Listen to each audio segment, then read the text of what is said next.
नमस्कार। दोपहर समाचार में आपका स्वागत है।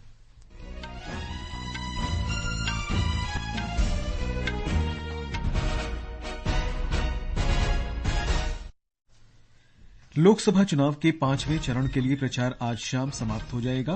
प्रधानमंत्री और भाजपा के वरिष्ठ नेता नरेंद्र मोदी आज हरियाणा तथा दिल्ली में चुनावी रैली को संबोधित करेंगे। कांग्रेस नेता राहुल गांधी राष्ट्रीय राजधानी में प्रचार करेंगे।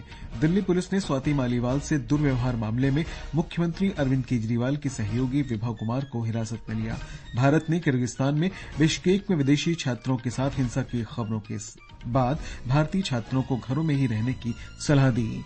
मौसम विभाग ने अगले कुछ दिन तक केरल में तेज बारिश जारी रहने की संभावना जताई और आईपीएल क्रिकेट में रॉयल चैलेंजर्स बेंगलुरु का मुकाबला आज शाम चेन्नई सुपर किंग्स से होगा।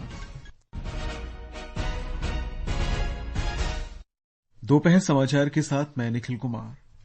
लोकसभा चुनाव के 5वें चरण के लिए प्रचार आज शाम समाप्त हो जाएगा।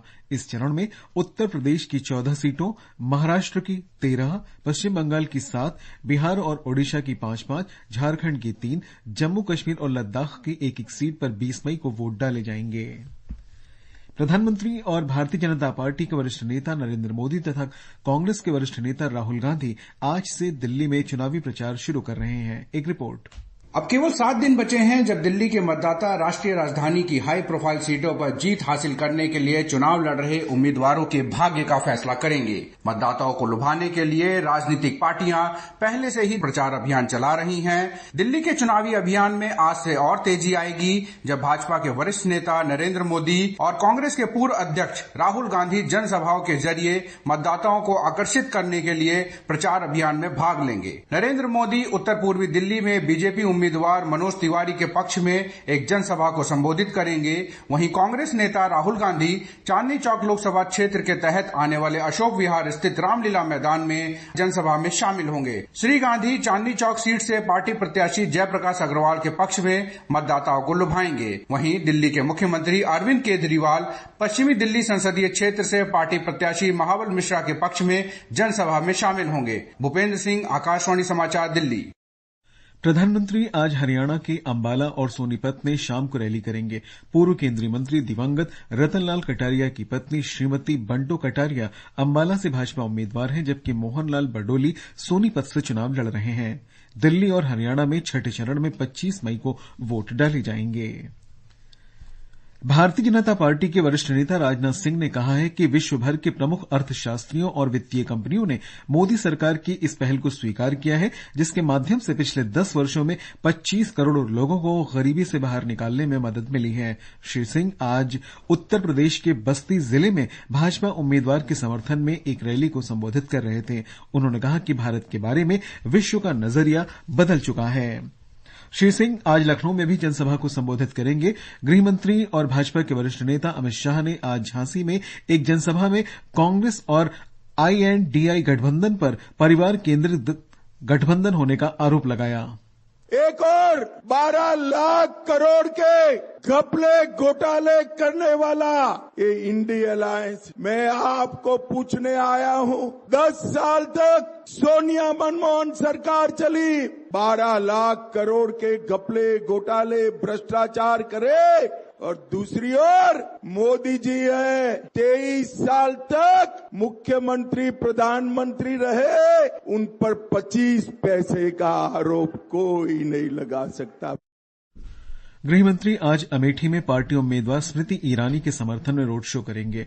उनका बांदा में जनसभा को संबोधित करने का कार्यक्रम है। समाजवादी पार्टी प्रमुख अखिलेश यादव आज श्रावस्ती, फैजाबाद, सुल्तानपुर और आंबेडकर नगर में रैली को संबोधित करेंगे। कांग्रेस नेता राहुल गांधी बाराबंकी लोकसभा सीट पर प्रचार करेंगे। इस बीच बहुजन समाज पार्टी प्रमुख मायावती बस्ती में जनसभा को संबोधित करेंगी। ओडिशा में लोकसभा के 21 निर्वाचन क्षेत्रों में से बालागीर सीट सबसे बड़ी है। इस सीट पर 20 मई को मतदान होना है। प्रस्तुत है बालागीर लोकसभा निर्वाचन क्षेत्र के बारे में हमारे संवाददाता की ये रिपोर्ट। उड़ीसा के खूबसूरत शहरों में बलांगीर गिना जाता है। बलांगीर लोकसभा सीट पर पहला चुनाव 1962 में हुआ था। उस समय स्वतंत्र पार्टी के ऋषिकेश महानंद ने चुनाव जीता था। 1990 के बाद के 8 बार हुए चुनाव में बीजेपी को 4 बार जीत मिली, जिसमें एक हैट्रिक भी शामिल है। 2 बार जीत कांग्रेस और बीजेडी को भी मिली। बलांगीर लोकसभा सीट पर इस समय बीजेपी का कब्जा है। बलांगीर संसदीय सीट के तहत 7 विधानसभा सीटें आती है, जिसमें 2 सीटें अनुसूचित जाति के लिए आरक्षित है। यहाँ 2019 के विधानसभा चुनाव में 4 सीट पर बीजेडी को जीत मिली तो 2 सीट पर कांग्रेस जबकि 1 सीट पर बीजेपी को जीत मिली थी। बीजेपी ने फिर से संगीता कुमारी सिंहदेव को लोकसभा चुनाव मैदान में उतारा है, जबकि बीजेडी ने कांग्रेस से आए हुए सुरेंद्र सिंह भोई को अपना उम्मीदवार बनाया है। अभिनेता से नेता बने मनोज मिश्रा को कांग्रेस ने टिकट दिया है। इसी महीने 20 तारीख को होने वाली मतदान में बीजेपी, बीजेडी और कांग्रेस के बीच कड़ी टक्कर होने की आसार है। प्रकाश दास, आकाशवाणी समाचार, भुवनेश्वर। लोक निर्णय 2024 आम चुनावों पर विशेष कार्यक्रम हर शाम 7 बजे से और पुनः प्रसारण रात 9:30 बजे से आकाशवाणी गोल्ड पर। चुनावी गतिविधियों की खबर, देश के हर अंचल पर नजर, विशेषज्ञों की राय और विश्लेषण। दुनिया के सबसे बड़े लोकतंत्र के चुनावी पर्व में सुनिए लोक प्रसारक के साथ लोक निर्णय 2024। कांग्रेस अध्यक्ष मल्लिकार्जुन खड़गे ने प्रधानमंत्री नरेंद्र मोदी पर चुनावी भाषण के जरिए लोगों को भड़काने और समाज को बांटने का आरोप लगाया है। मुंबई में INDIA गठबंधन के संवाददाता सम्मेलन में श्री खड़गे ने कहा कि महाराष्ट्र में महायुति सरकार विश्वासघात और षड्यंत्र के आधार पर बनी थी। इसी संवाददाता सम्मेलन में एनसीपी एसपी गुट के प्रमुख शरद पवार ने कहा कि भारतीय जनता पार्टी बेरोजगारी जैसे महत्वपूर्ण मुद्दों से लोगों का ध्यान हटाने के लिए पाकिस्तान से INDI गठबंधन के जुड़ने जैसे झूठे बयान दे रही है। शिवसेना यूबीटी प्रमुख उद्धव ठाकरे ने एनडीए को निशाने पर लेते हुए कहा कि वे महाराष्ट्र को बदनाम कर रहे हैं और उसके साथ धोखेबाजी कर रहे हैं। उन्होंने कहा कि उनका गठबंधन महाराष्ट्र से कारोबार को ले जाने पर रोक लगाएगा और राज्य की पुरानी प्रतिष्ठा वापस लाएगा। झारखंड में 5वें चरण में चतरा, कोडरमा और हजारीबाग लोकसभा सीट पर चुनाव तथा गांडी विधानसभा सीट पर उपचुनाव के लिए 20 मई को मतदान होगा। इस चरण में कुल 54 उम्मीदवार मैदान में हैं। हमारे संवाददाता ने बताया कि कड़ी सुरक्षा के बीच आज राज्य के दूरदराज के इलाकों में चुनाव संबंधी सामग्री पहुंचाई जा रही है। ओडिशा में 5वें चरण के चुनाव में बारगढ़, सुंदरगढ़, बालागीर, कंधमाल और अस्का संसदीय सीटों तथा 35 विधानसभा सीटों पर मतदान होगा। 9,162 मतदान केंद्रों पर मतदान कर्मियों का पहुंचना शुरू हो चुका है।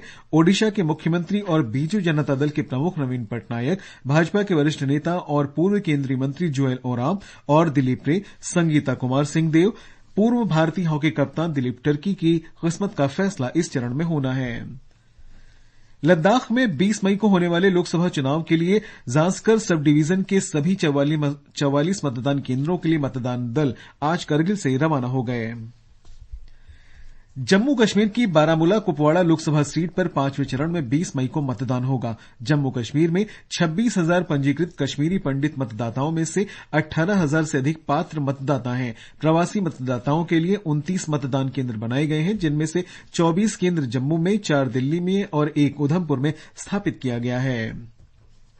ये समाचार हमारी वेबसाइट newsonair.com/hindi और हमारे mobile app news on AIR पर भी उपलब्ध है। दोपहर समाचार में आपका फिर स्वागत है। दिल्ली पुलिस ने मुख्यमंत्री अरविंद केजरीवाल की सहायक विभव कुमार को आम आदमी पार्टी सांसद स्वाति मालीवाल के साथ कथित दुर्व्यवहार के सिलसिले में हिरासत में ले लिया है। उसे आज दिल्ली के सिविल लाइंस पुलिस थाने लाया गया।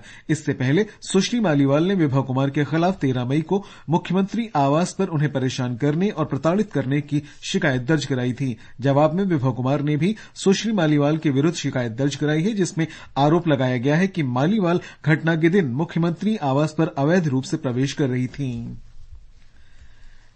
आम आदमी पार्टी ने आरोप लगाया कि स्वाति मालीवाल दुर्व्यवहार मामले में भारतीय जनता पार्टी साजिश कर रही है। नई दिल्ली में आज मीडिया को संबोधित करते हुए पार्टी के वरिष्ठ नेता और दिल्ली की मंत्री आतिशी ने कहा कि भ्रष्टाचार रोधी ब्यूरो ने दिल्ली महिला आयोग में संविदा पर कर्मचारियों की अवैध नियुक्ति को लेकर स्वाति मालीवाल पर मामला दर्ज किया है और भारतीय जनता पार्टी इसे आम आदमी पार्टी के खिलाफ साजिश रचने में इस्तेमाल कर रही है। सुश्री आतिशी ने सुश्री मालीवाल पर इस मामले में गलत तथ्य पेश करने का आरोप लगाया है।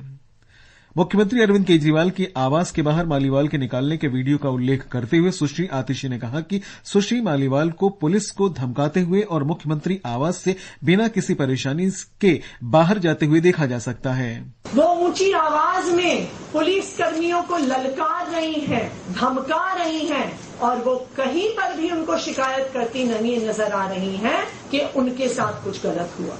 वो कहीं पर विभव कुमार जी पर इशारा करती हुई नजर नहीं आ रही हैं, कहती हुई कि इन्होंने मुझ पे हमला किया, बल्कि वो विभव कुमार जी के लिए अपशब्दों का प्रयोग कर रही हैं।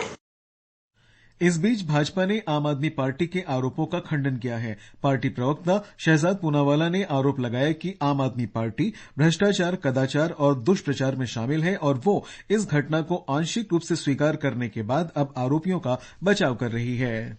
जो केजरीवाल जी की चुप्पी है उससे साफ है कि विभव कुमार केवल हत्यार है, करवाने वाला मास्टरमाइंड केजरीवाल है, इसीलिए केजरीवाल जी शांत है। और आज इसीलिए सवाल ये है कि आज आम आदमी पार्टी किसके साथ खड़ी है? एक ऐसे व्यक्ति के साथ जिसको उन्होंने स्वयं बताया कि अभद्रता करता है, जिसका स्वयं एक ट्रैक रिकॉर्ड है, पहले भी कोई कोर्ट में उनका पेंडिंग मामला है।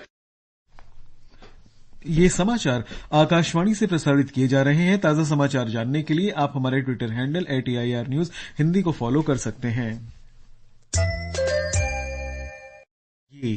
ये आकाशवाणी है।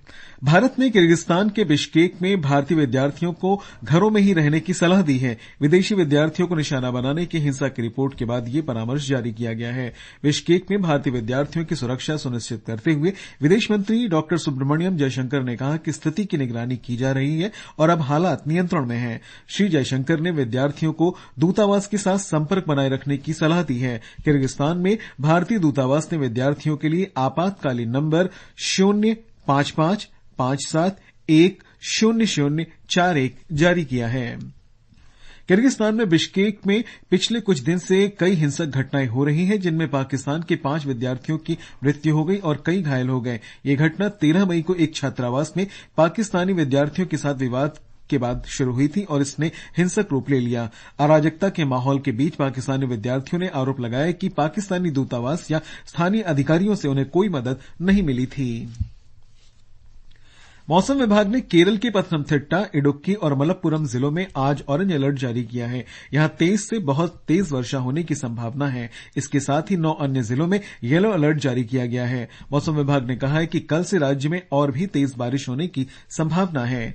केरल के तटीय भाग और लक्षद्वीप के आसपास 45 किलोमीटर प्रति घंटे की रफ्तार से तेज हवाएं चलने की संभावना है। इसको देखते हुए मछुआरों को समुद्र में न जाने की सलाह दी गई है। आईपीएल क्रिकेट में आज शाम रॉयल चैलेंजर्स बेंगलुरु का सामना चेन्नई सुपर किंग्स से होगा। प्रतियोगिता में कल मुंबई में लखनऊ सुपर जायंट्स ने मुंबई इंडियंस को 18 रन से हरा दिया था। इस जीत से लखनऊ की टीम प्लेऑफ की दौड़ से बाहर हो चुकी है। मुंबई की टीम पहले ही इस दौड़ से बाहर है। बैंकॉक में थाईलैंड ओपन बैडमिंटन टूर्नामेंट में आज पुरुष डबल सेमीफाइनल में चिराग शेट्टी और सात्विक साईराज रैंकीरेड्डी की जोड़ी का सामना कोरिया की मिंग चेलू और तांग काई वाई से होगा। महिला डबल सेमीफाइनल में आज अश्विनी पोनप्पा और तनिषा क्रेस्टो की जोड़ी थाईलैंड की जोंग कोलफान, किटी थाराकुल और रविंडा प्राजोंग जई के साथ खेलेगी। भारत के एक उच्चस्तरीय प्रतिनिधिमंडल ने महत्वाकांक्षी भारत मध्य पूर्व यूरोप आर्थिक गलियारे को विकसित करने के बारे में अबुधाबी में संयुक्त अरब अमीरात के अधिकारियों के साथ पहले दौर की वार्ता की। दोनों देशों ने इस परियोजना से संबंधित समझौते पर 3 महीने पहले ही हस्ताक्षर किए थे। बांग्लादेश में आध्यात्मिक संत फकीर लालन शाह की 250वीं जयंती के अवसर पर कल ढाका में भारत बांग्ला बाउल संगीत महोत्सव शुरू हुआ। 9 दिन तक चलने वाले इस महोत्सव में भारत और बांग्लादेश के मशहूर बाउल कलाकार हिस्सा लेंगे। प्रधानमंत्री नरेंद्र मोदी ने उपराष्ट्रपति जगदीप धनखड़ को उनके जन्मदिन पर बधाई दी है। प्रधानमंत्री मोदी ने पूर्व प्रधानमंत्री एचडी देवेगौड़ा से भी मुलाकात की और उन्हें जन्मदिन की शुभकामनाएं दी। और अंत में मुख्य समाचार एक बार फिर। लोकसभा चुनाव के 5वें चरण के लिए प्रचार आज शाम समाप्त हो जाएगा। प्रधानमंत्री और भाजपा के वरिष्ठ नेता नरेंद्र मोदी आज हरियाणा और दिल्ली में चुनावी रैली को संबोधित करेंगे। कांग्रेस नेता राहुल गांधी राष्ट्रीय राजधानी में प्रचार करेंगे। दिल्ली पुलिस ने स्वाति मालीवाल से दुर्व्यवहार मामले में मुख्यमंत्री अरविंद केजरीवाल के सहयोगी विभव कुमार को हिरासत में लिया। भारत ने किर्गिस्तान के बिश्केक में विदेशी छात्रों के साथ हिंसा की खबरों के बाद भारतीय छात्रों को घरों में ही रहने की सलाह दी। मौसम विभाग ने अगले कुछ दिन तक केरल में तेज बारिश जारी रहने की संभावना जताई और आईपीएल में रॉयल चैलेंजर्स बेंगलुरु का मुकाबला आज शाम चेन्नई सुपर किंग्स से होगा। इसके साथ ही दोपहर समाचार का ये अंक समाप्त हुआ। नमस्कार।